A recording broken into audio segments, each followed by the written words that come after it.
Isang planetary alignment ang nangyari kaninang madaling araw at para ipaliwanag ito sa atin, makakausap natin ngayon si Engineer Dario de la Cruz, Officer in Charge ng Space, Science and Astronomy Section ng PAGASA. Good morning, Engineer de la Cruz. Good morning, Kara, at saka sa inyong mga taga-panood. Okay, good morning. Engineer, ano-ano po bang planeta yung nag-align kaninang madaling araw? Gusto kong i-clarify lang, Okay. Itong alignment kasi hindi lang kanina. So, since May 1, mayroon na tayo nito. And then siguro hanggang June na, mga early pa ng June, ay marami pa rin itong planets na nakikita dyan.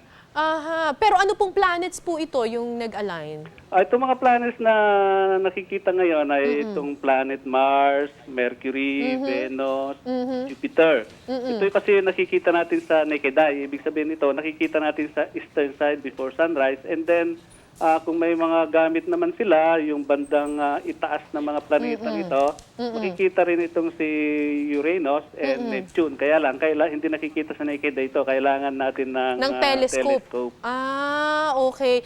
At ito, minsan lang ba ito mangyari o regular occurrence naman ito? Actually, ito, regular occurrence nito kasi lahat naman itong mga nag-orbit na mga planetang ito, there are time na sila ay nasa eastern side silang lahat. So, ibig sabihin, makikita natin na nasa eastern side na sila ay sunod-sunod sa langit.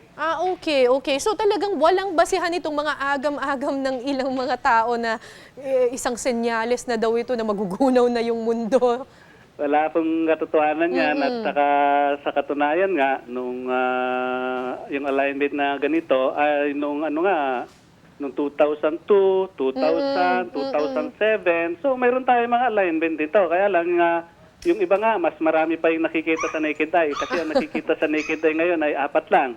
Lang. Noong 2002 and 2000 ay 5 bright planets, kasama pa ang Saturn dyan. Okay. So kailan po ulit magkakaroon, sabi niyo po, nung May 1 nagkaroon, kailan pa po magkakaroon ng planetary alignment at saan, pwede siguro nilang, kung pwede sila pumunta sa PAGASA or sa, para makita itong mga sa telescope ninyo? Daily naman ito, pwede nating tingnan dito sa eastern side, before sunrise. So makikita natin itong 4 na planeta dyan na maliwanag. Kung wala kayong binoculars o telescope, makikita natin dyan kung anong maliliwanag na parang maliwanag ng konti sa mga maliliwanag na bituin, yun po yung mga planeta.